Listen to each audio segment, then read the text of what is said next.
Hello everyone and welcome to a special edition of the India Story, coming to you from in front of the White House in Washington DC in the United States. And we are here for a very specific reason, because one of the most important aspects of the India story for the last few years has been India's rise on the global stage, and more specifically the ties and the relationships with the United States and with other countries of the West. And suddenly, just after a very successful G20, a bombshell seems to have been detonated into that relationship by some charges made by the Canadian Prime Minister Justin Trudeau.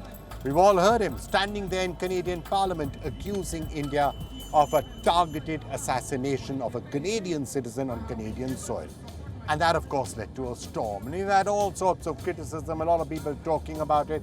Perhaps a more muted reaction from the US and countries in the West and Canada might have hoped for, but at least it led to a storm. Where does this lead to? Is this going to be a major storm? Is it going to be a passing shower? Or is it something which paradoxically could work out well by actually forcing the West to take on board India's concerns? That's what we're going to be talking about with some big experts here.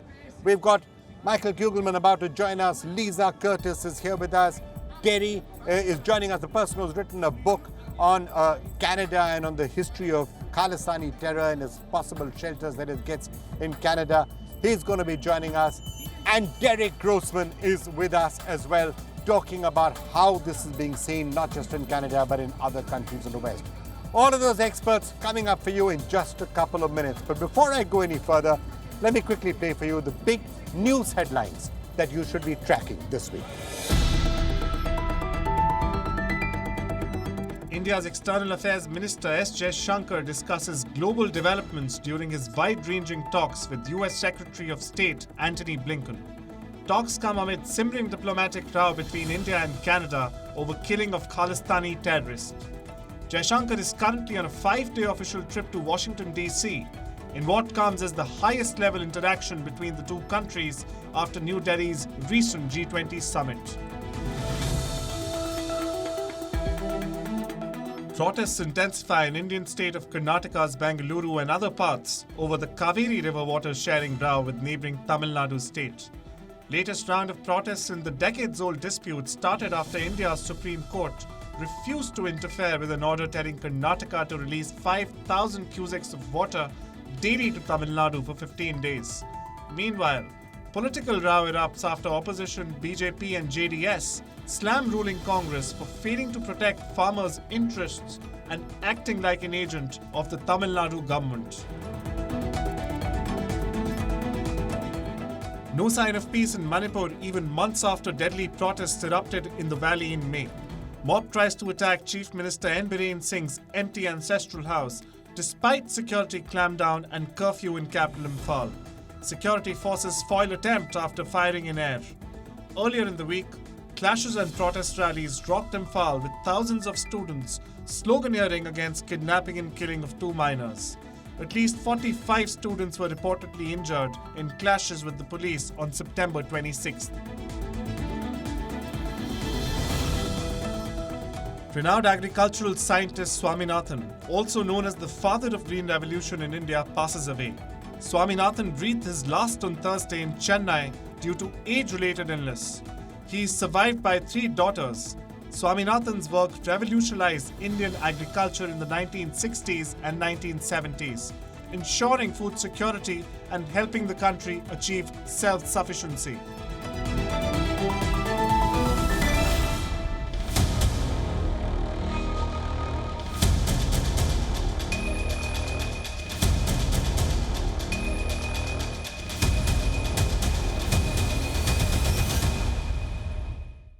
So how exactly is this crisis panning out now? India, Canada, yes, those tensions are going to continue, but what effect is that going to happen with the rest of the West and specifically with the United States? Well, who better to ask than Michael Kugelman, who's South Asia Institute Director at the Wilson Center. Michael, thanks so much for joining us. Great to be here in front of the White House. We often talk on Zoom, but it's great to be here in person with other protests taking place out here. Absolutely. What is your sense of where this crisis is at? It's now been 8-9 days.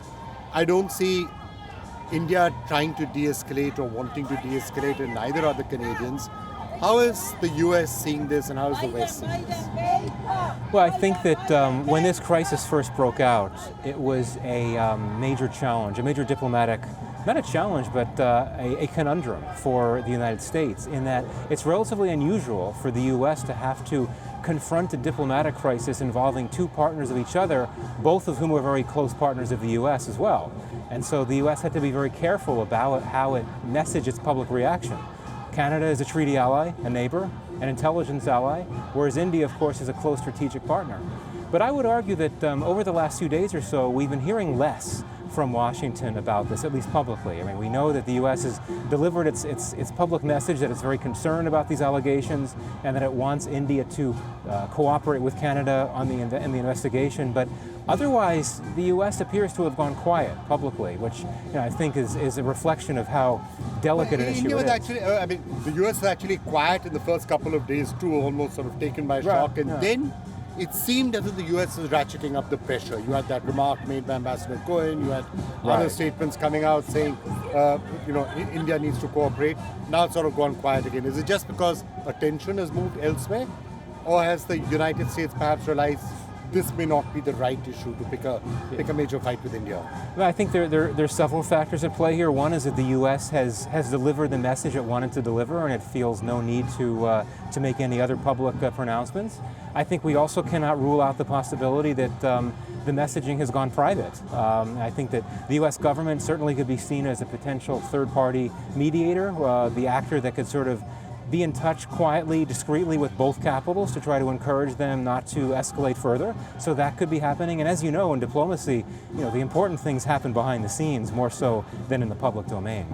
I think in this case, the other thing which needs to be kept in mind is that there actually are two sides of the story. It's not as clear-cut as it looked. And we heard Mr. Jaishankar saying that at the United Nations. I think two things he said. One, you can't have a world where there are rule givers and rule takers. Right. It has to be a bit more nuanced than that.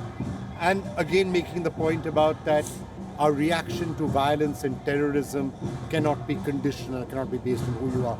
And he didn't actually target Canada specifically or by name, but the reference was crystal clear. Is that message something that you think he's also privately delivering here in Washington? Oh, absolutely, for sure. I mean, we know that for quite some time, India's government has been concerned about these, what it believes to be very significant security threats, security concerns. And so I would not be surprised if Jaishankar is trying to deliver that message of trying to get the U.S. to understand India's position. And certainly there is a bit of a difference because, as you know, I think that the U.S. would sort of lean more on the side of the need to be careful and upholding democratic principles and allowing activists to be out there as long as they're nonviolent, of course. Whereas, of course, India takes a very different position and would much prefer that Canada and other Western actors, including the United States, to pay more attention to this presence of Sikh separatist sentiment. So the view in India has pretty much been 30 years or 40 years, we've tried to talk about this. And I think the reason why it's such an emotive issue is because it doesn't really exist inside India.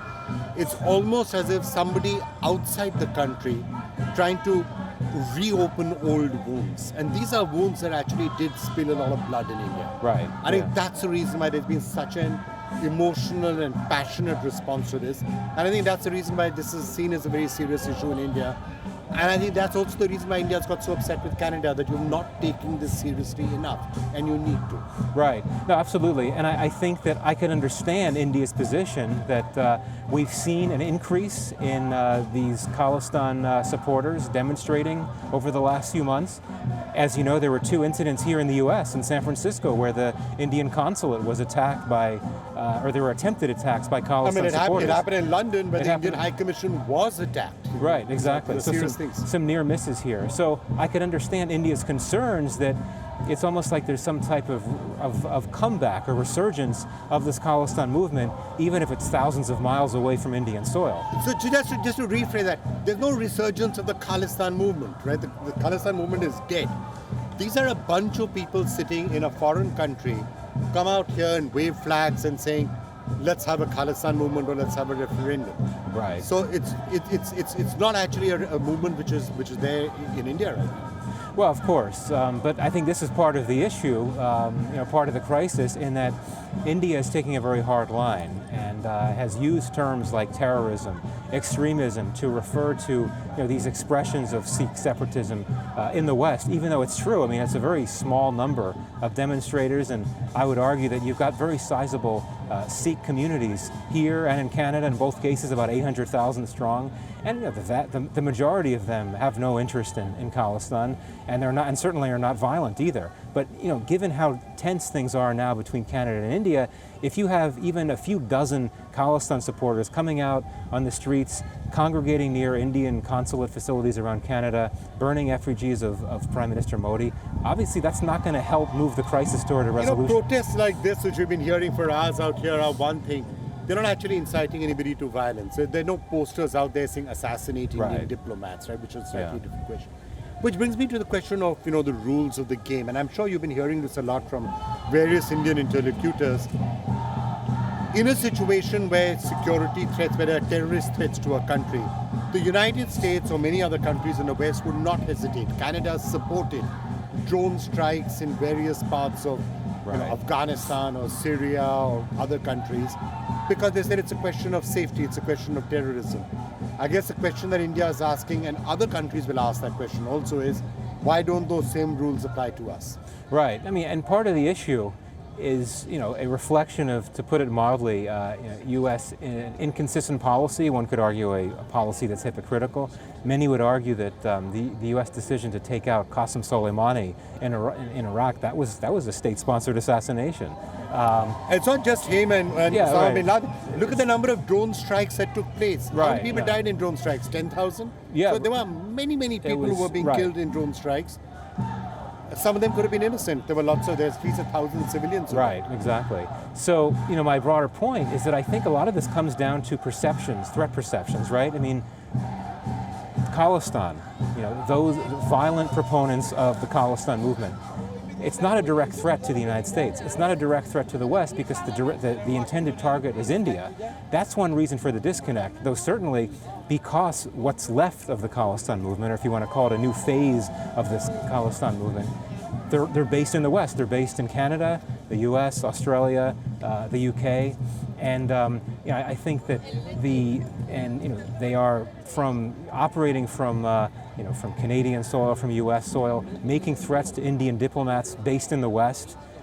That's a bit of a concern, I think, and I would think a point that Indian officials would want to make to their Western interlocutors, that yes, this may not be directed at you, at the West, but from Western soil, threats are being made against India. So 2 or 3 possible things in the forward. I'm sure everyone's going to wait for this evidence to see what the evidence is, and that's one part. If it comes. If it comes, if it exists, frankly, we'll have to see what happens with that. But 2 other things, I think India is going to try and make a very strong point that you've got to do something about these Khalistani extremists and their soil. And a third is coming back to the question of the rule-based order. Right. The world is right now in a situation where you've got revisionist powers like China and Russia and Iran and others who are saying, we don't believe in the rules of the game. The West would presumably want India to be aligned with the rule-based order, but then at some point a case has to be made, what would be the fair rules that would be applicable to everybody?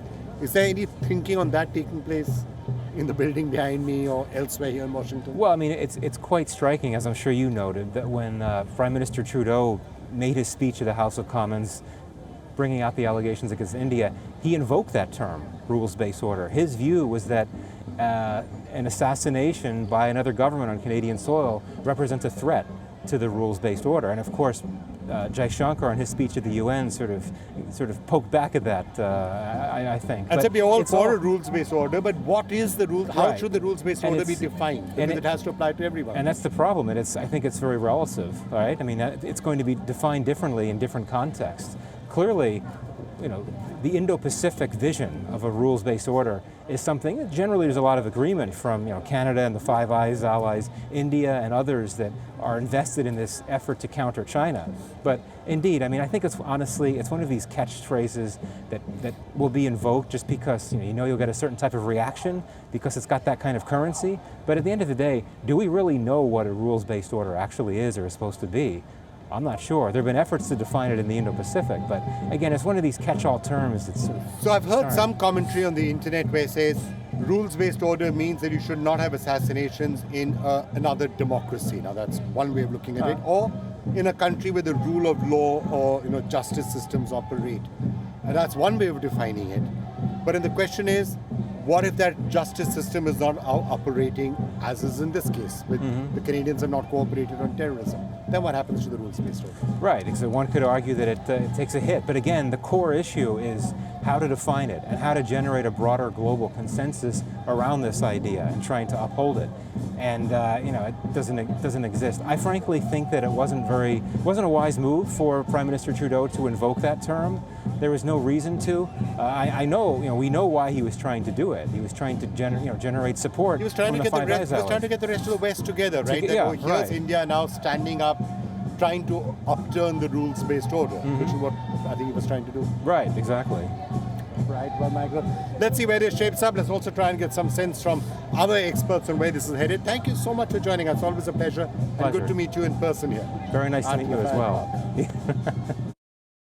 Well, let's now turn our attention to the history of Khalistani terrorism and extremism in Canada, and why many people feel that Canada perhaps has been a little bit soft on this issue over the years. It's great to be joined now by Terry Milievsky, who's a Canadian journalist, also the person who's the author of Blood for Blood, 50 Years of the Global Khalistani Project.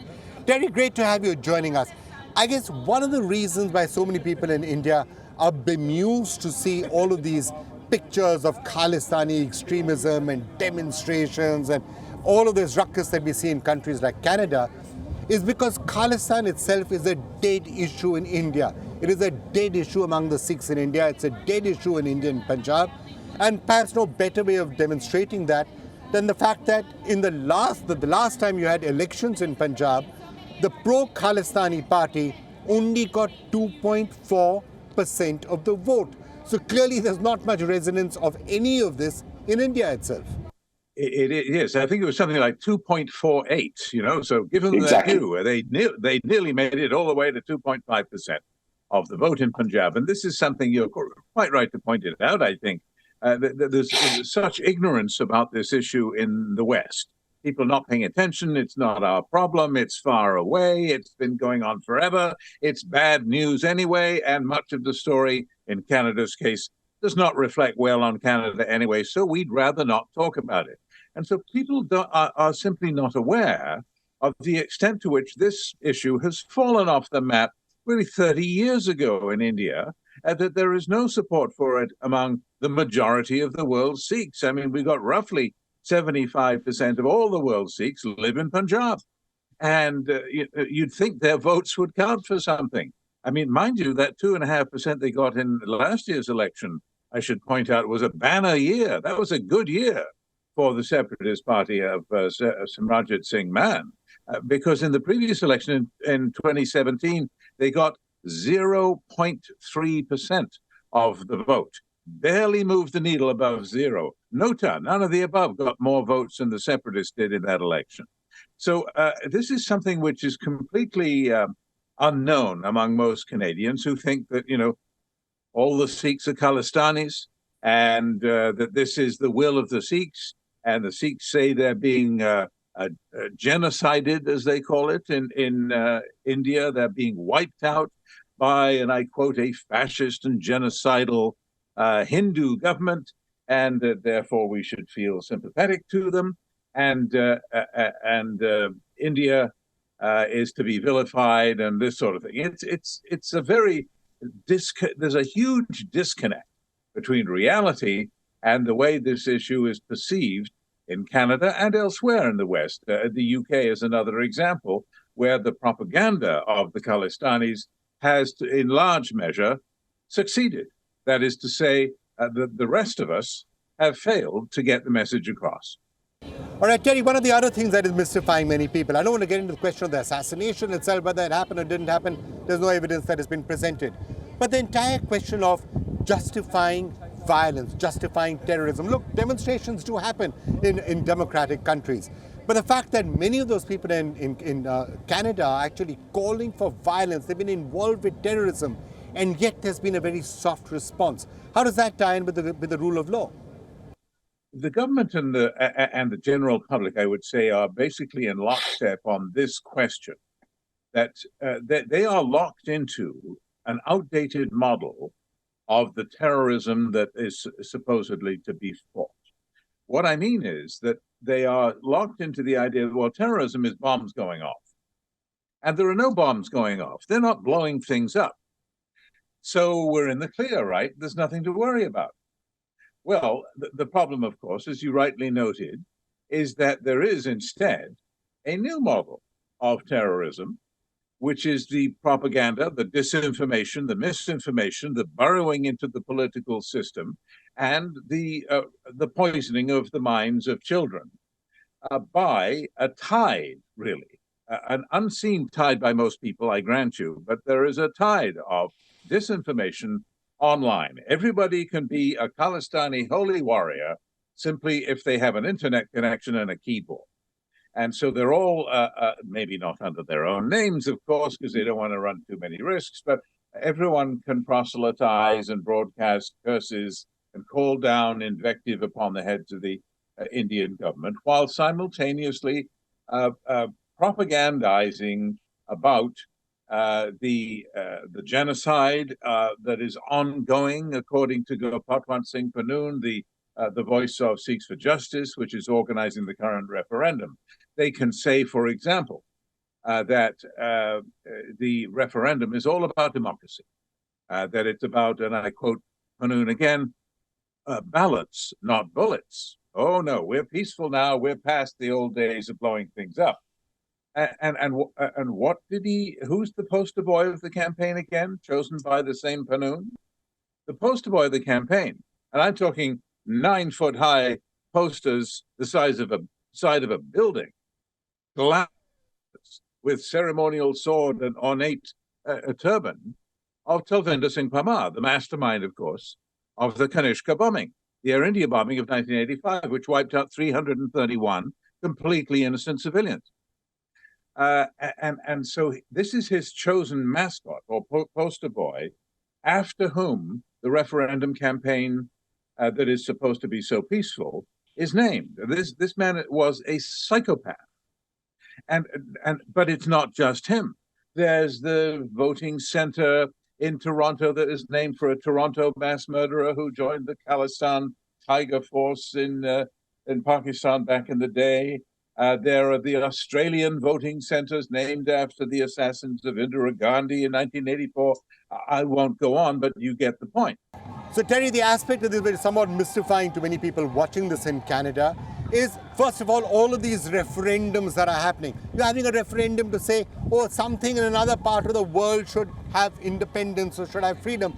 It's a bit strange because, as we were just discussing, there's no echo of that anywhere in India. It's a bit like me sitting in New Delhi and saying, oh, there should be a referendum or whether, I don't know, there should be independence in Addis Ababa or in South Africa or, Canada and some province.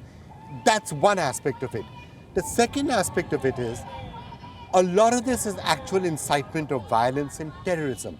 And surely that is something that should bother the Canadians also. It should bother the Canadian government, bother the Canadian people. And let's not forget that one of those acts of terrorism was actually one of the worst acts of terrorism ever affecting Canada. And I'm referring, of course, to the bombing of the Air India plane. So many Canadians lost their lives. This should be an emotive issue, not just in India, but also in Canada. Well, they don't feel the pain. They don't see the impact. They don't see, as I say, nobody's blowing up Canada. And so if they're sending money to India to blow things up in India, well, not our problem. They're not attacking us. We're in our safe little cocoon, and we're not concerned with it. And at the same time, the sort of rolling series of videos and provocations that emanate from the Khalistanis in Canada is really quite remarkable when you come to think about it. I mean, Brampton, Ontario, so Little Punjab, if you like, in Canadian terms, where they had in June of this year, we're not talking old news, we're talking about, in this year, they had this enormous life-size tableau, a diorama, a life-size reenactment celebrating the assassination of Indira Gandhi in 1984. With plenty of red paint splattered on the Prime Minister's sari of the figure of Mrs. Gandhi, so that kids would be sure to get the message. This was a bloody affair, number one. Number two, we are proud of it. So that's the kind of thing which goes on in Canada. And of course, we also have to take note of the what I call the killer posters, naming and shaming Indian diplomats. Terry, I just want to come back again to that question of the rule of law, because look, I guess the point that is being made by Canada, by the US, by many in the West is you can't go around having targeted assassinations in a friendly country, especially a democratic country, especially a country where the judicial process actually works. That's the argument. And let's be honest, it's a fair argument. But the flip side of that is, what happens if that judicial process is not working? What happens if for 40 years you're going on saying this is something that is happening there? There are people who are inciting violence and terrorism. Those are people who are going to come and kill people in our country, kill people in India, potentially reignite flames and fires that were put out many, many years ago, 2 decades, 3 decades ago. So when that happens, and when nobody is paying heed to those concerns, and the judicial system is not working, then what happens? I guess that's one of the big questions that has to be asked now. Yes, what do you do? And this is something that Canadians, I think, so far have not appreciated well enough. And that is that they get the idea that we don't want other countries pursuing their critics into our land and then be pursued and murdered by a foreign government. They get that. But the problem is that they don't see that this danger impacts Canadians where they live, and they see that they haven't appreciated enough, I think, the frustration on the Indian side at what amounts to basically 40 years, a generation and more of neglect by Canadians of Indian concerns. I mean that you go all the way back to 1982. And I was the one that dug out of the archives the records of that when Pierre Elliott Trudeau, Justin Trudeau's father, told Indira Gandhi, no, we're not going to extradite Talvinder Parmar, the Air India bomber. He was wanted for murder in India for killing a couple of policemen. They asked formally for extradition, and the Canadians said, no, we didn't want to get involved in India's internal squabbles. We didn't want to take sides. And besides, we thought that Parmar wouldn't get a fair trial in India. So we came up with an excuse. It was a very bizarre excuse because India didn't acknowledge the Queen as head of state, only as head of the Commonwealth.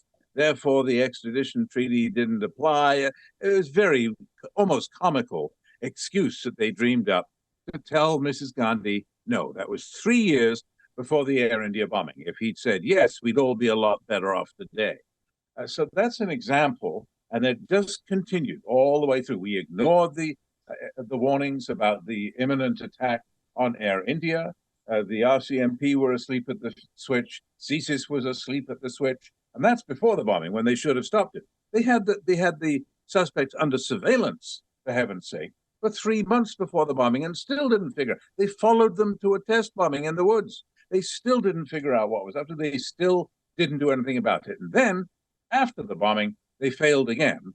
The Canadians, by failing to deliver to the victims' families some measure of justice. The court system, the legal system, seemed to be mainly occupied with discarding evidence that was deemed inadmissible. I'll spare you the details. It was a sorry display, and only one man, the bomb maker, went to jail. And the rest got off scot-free.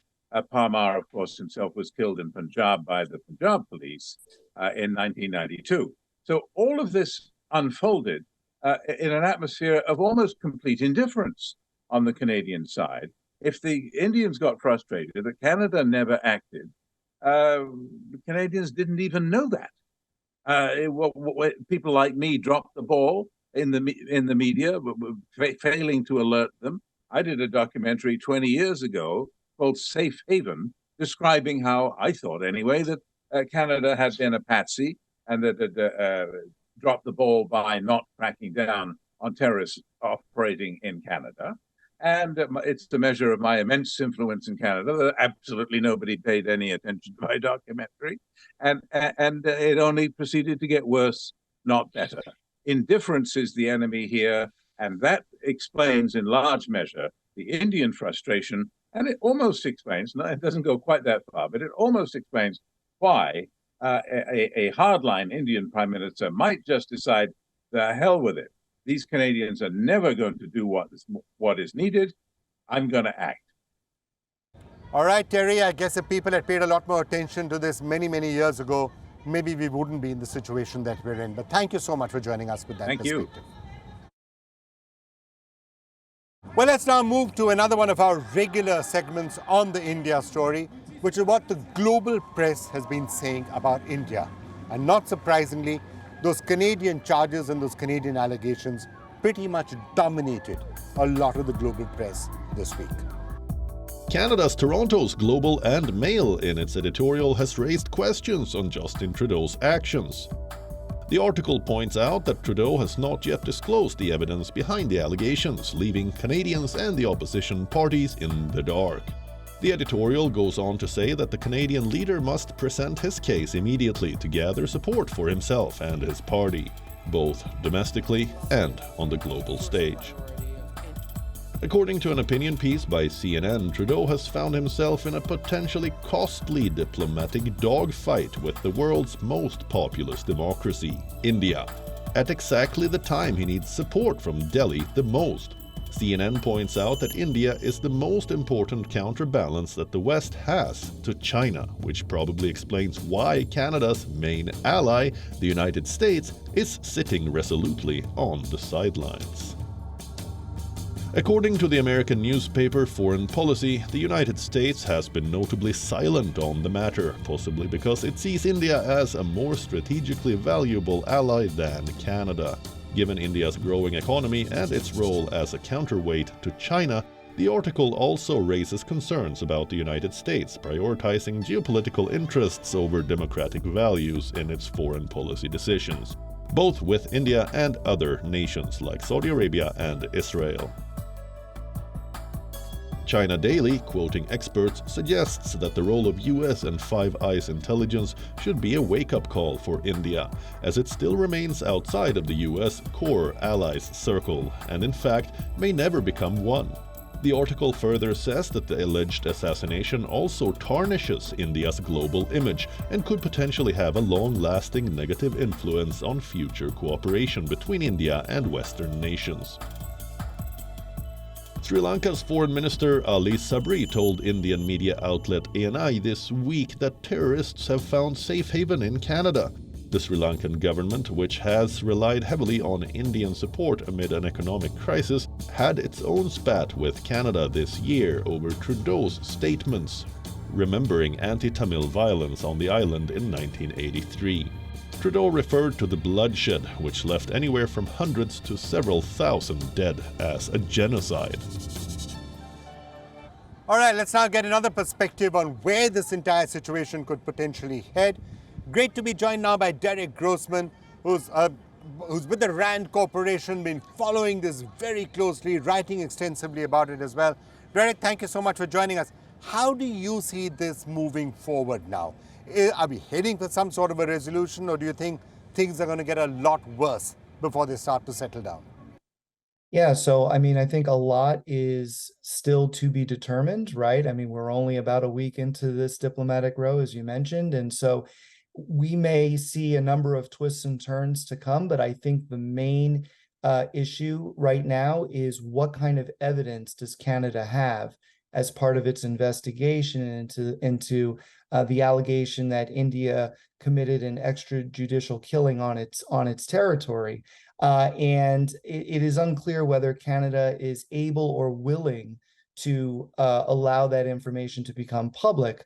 I think the more likely scenario is that Canada will share whatever it has behind the scenes with Indian intelligence and with Indian officials, and there will be, and this is my hope as well, that there will be kind of a quiet negotiation bilaterally between the two in order to resolve the differences that we've seen explode onto the scene in the last week.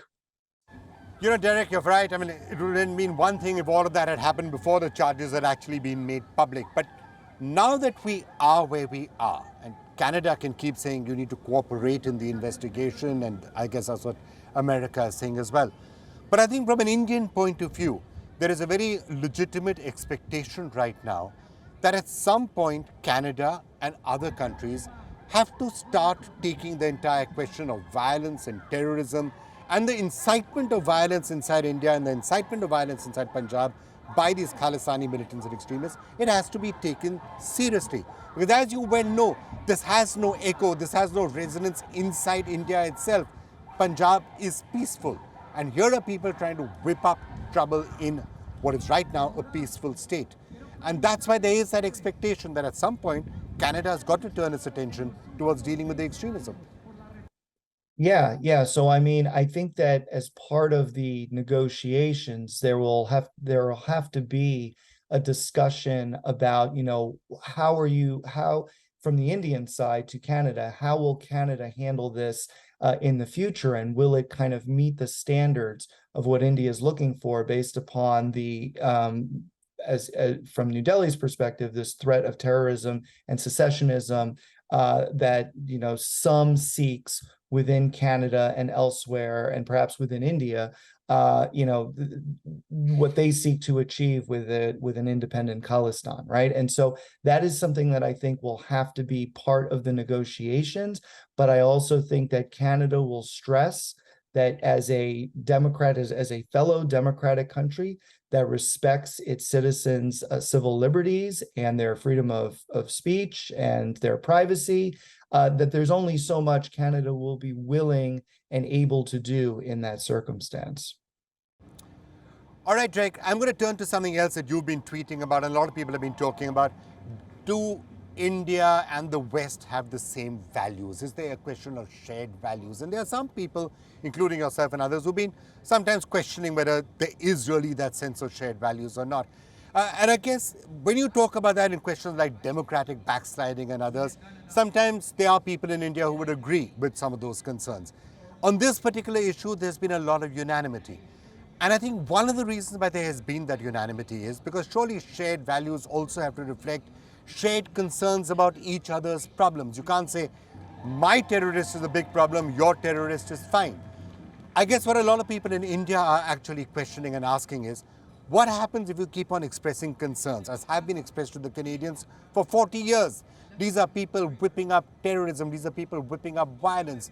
And if you don't take those concerns on board, not for 6 months, 1 year, 5 years, 10 years, 20 years, if you don't take those concerns on board, what should you do?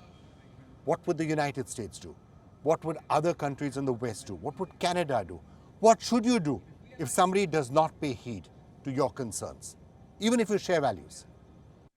Yeah, I think, there's a number of issues here. I mean, but I'll just say that the US is in a pretty tough spot because, yes, there, of course, have been times in which the US has felt that countries have harbored terrorists and have not done enough to address their terrorist threat, and the US has taken unilateral action, whether it's through drone strikes or other means, right? And so I'm hearing a lot from Indians these days about how it is, contradictory, right, for the US to say, it's hypocritical, right, for the US to say that, India, let's say for a second that India actually did do this in Canada, right? Well, it's hypocritical to say that the Indians should not have been allowed to do this when the US has done this type of thing in the past, right?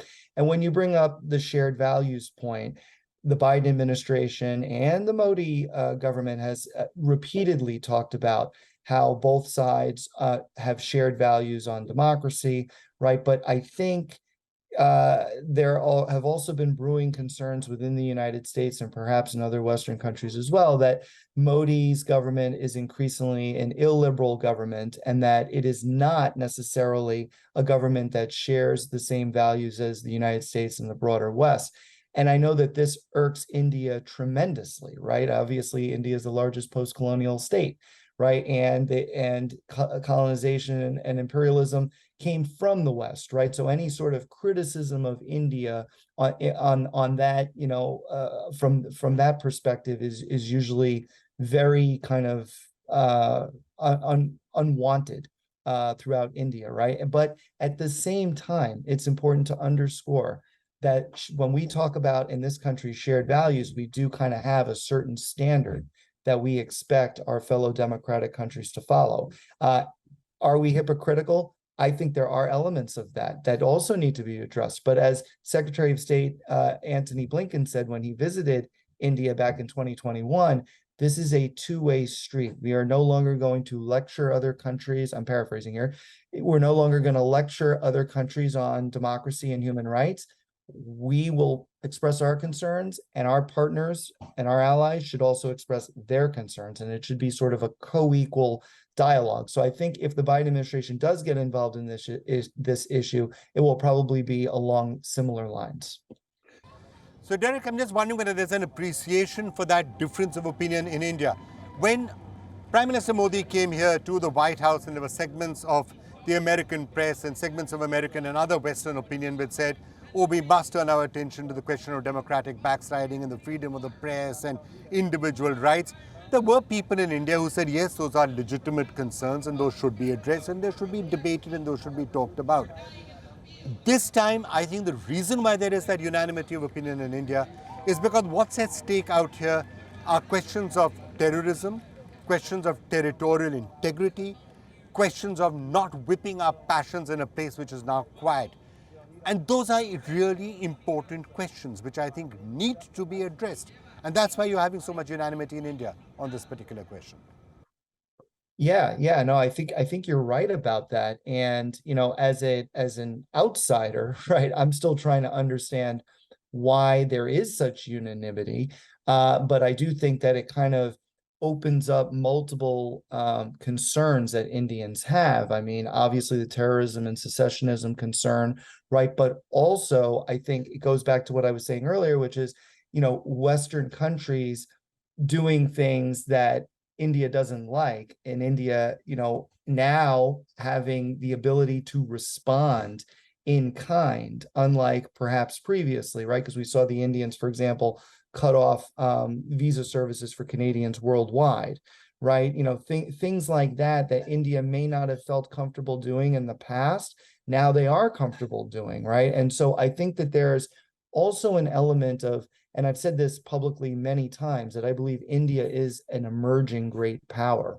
And there are growing pains as part of that emergence as a great power, both for India, but also for the international community, right? Because now everybody has to understand, well, what does that mean? And how do we interact with India? And how does India interact with the rest of the world? So there's kind of a lot of that is almost kind of from a microcosm type of level, right? It's all sort of built into this India-Canada dispute that we're seeing play out right now. All right, Derek Grossman, thank you so much for joining us and sharing all those perspectives with us. It was great talking to you as always.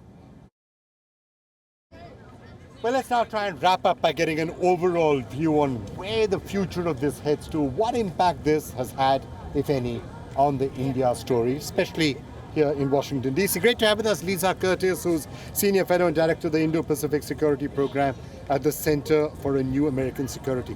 It's a long title, Lisa, which is why I was making sure I got it absolutely correct. But thank you so much for joining us. It's great to meet you in person here in front of the White House. Now that we've had some time to think about the aftermath of these accusations that were made by Justin Trudeau, what is your sense of how it's all panning out? Well, I think already the allegations have started to die down. And I think that, while the Biden administration took these very seriously, Canada is an ally of the United States, India, a very important partner for the United States. The U.S. did take these allegations seriously. But I think over the long run, I don't think that this issue will disrupt the U.S.-India relationship. I think the Biden administration has invested far too much in this relationship. You look at the successful state visit that happened just a few months ago. And it's not right just here. the Biden administration, by the way. It was also Trump before that, Obama before that, Bush before that. So it's been many administrations doing it. Well, I think that's right. I think the U.S. has invested a tremendous amount over, Republican and Democratic administrations over the last 20 years. But even particularly what we've seen in the last 6 months, with the state visit, with the very productive meeting between President Biden and Prime Minister Modi at the G20. We've heard numerous times President Biden refer to the relationship with India as the most important in the 21st century. Just last night, I heard the White House Indo-Pacific Coordinator, Kurt Campbell, again talk about India being the most important relationship for the United States. And look, maybe 6-7 years ago, the allegations might have had more reverberations within the U.S. system. But I think now we look at the very serious competition between the United States and China. It's the number one foreign policy issue for the Biden administration. And India is seen as a critical partner in dealing with and managing this competition with China. And I think that also impacts the situation. To what extent does that change? I mean, look, let's face it, right now no evidence has been put forward. And I think it's going to become increasingly embarrassing for Justin Trudeau the longer time span passes before any evidence is being put forward. The question being asked even in Canada, forget about by India or by the others. If there is any actual evidence that comes out, then does that change the dynamics? Well, I don't think it's embarrassing for Justin Trudeau, let me just say that. But I think that, if there were to be credible evidence put forward, that would force President Biden's hand. He would have to respond in some way because, like you said, there haven't been any evidence put forward yet. It's been allegations. But were that to happen, I think it would force Biden's hand to do something, say something. But again, even so, I think in the long run, this issue won't disrupt the sort of broad trajectory of the U.S.-India relationship. I think it will weather this storm. And I think that, we have to look at the long term and everything that's been invested in the relationship, the stakes that are involved with the U.S.-India relationship and the competition with China. And when you take all of that into account, I don't see that that's going to be disrupted over the long term. Let me just ask you the broader question, though, because let's set these immediate questions and charges aside for a minute. On the broader question of what a rules-based order should look like, what should international security look like? And I was saying this earlier in the program as well. There are revisionist powers who say we should not have any of this. China, of course, maybe Russia. But if there is to be a rules-based order, I think the question that many in India are asking now is, how does that apply for everybody? How do you have a rules-based order? You can say don't assassinate a citizen in a friendly country. Fair enough. What should that friendly country do if there's somebody inside that country encouraging terrorism in another democracy? Well, what happens in a situation like that? This certainly is a question about a rules-based order. And we all saw the reaction to the poisoning of Skripal, the Russian citizen, by the Russian KGB in Britain a few years ago. And there was a strong retaliation and reaction to that. So this certainly, does involve questions of a rules-based order and rule of law. But the cases are not exactly comparable because it's not as if Russia had been asking Britain to act against terrorism or Skripal was involved in terrorist activities or encouraging terrorist activities. So there would be people in India who would say the comparison should be more with what happened in the Middle East, for example, or against terror groups in the Middle East. Well, I don't want to get into specifics. This debate has been going on for a while. Yeah. I don't want to get into specifics, but this is a Canadian citizen, a Canadian territory. We certainly cannot have citizens being killed within their territory. It's just not something that would support a rules-based order. Yeah, I'm not saying that's what the Indian government is saying, by the way. They are saying very clearly we didn't do it. I'm just saying this is on social media and in various Indian TV channels, this is a question that is coming up at a broader level. When it comes to the path forward now, we actually were seeing a certain momentum going, and it's been sort of up and down. Prime Minister Modi was here not that long back. It was a very successful state visit. Questions were asked even at that time by many people here in America. And in G20, it seemed to have been a great success. Is that trajectory continuing to move, or has this entire episode put a pause on it or a question mark? I think the broader trajectory of, India's successful handling of the G20, all of the achievements that came out of the G20, these still stand. You have the entrance into the G20 of the African Union, something that India shepherded. You have the Digital Public Infrastructure Initiative, another thing that India really pushed. You have the Middle East, India, Europe transport and energy corridor that was announced. This is something that is in the beginning stages but will continue to move forward. So I think all of the tangible successes that came out of the G20 still stand, will still move forward.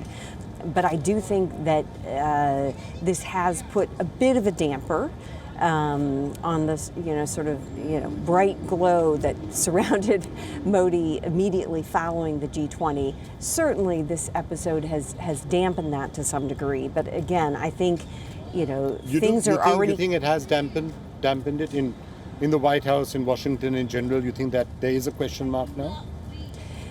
No, I think what I'm saying is that the halo's gone a little bit. The halo's gone a little bit. But the investment in the long-term strategic relationship is still there. That is not changing. None of the fundamentals of the U.S.-India relationship have changed. And are not likely to change unless China suddenly starts behaving itself or changes itself dramatically. Well, I don't even think that will change the fundamental relationship. I don't think I'm saying that. I think the U.S.-India relationship has been growing over the last 20 years. Look, most of my career has been invested in growing this relationship. It's been happening over a long period of time. A lot of it has to do with the economics, the people-to-people ties, and the overall convergence of long-term strategic interests of the two countries.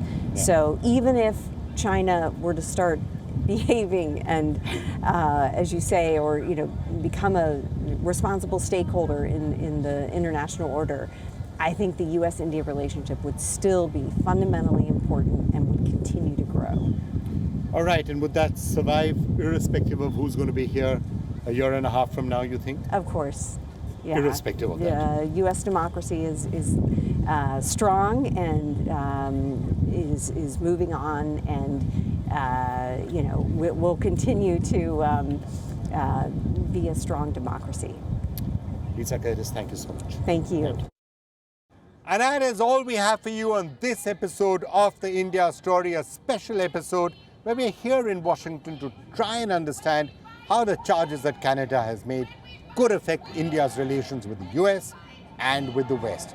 We'll be back again next week with another episode of the India Story. Bye for now.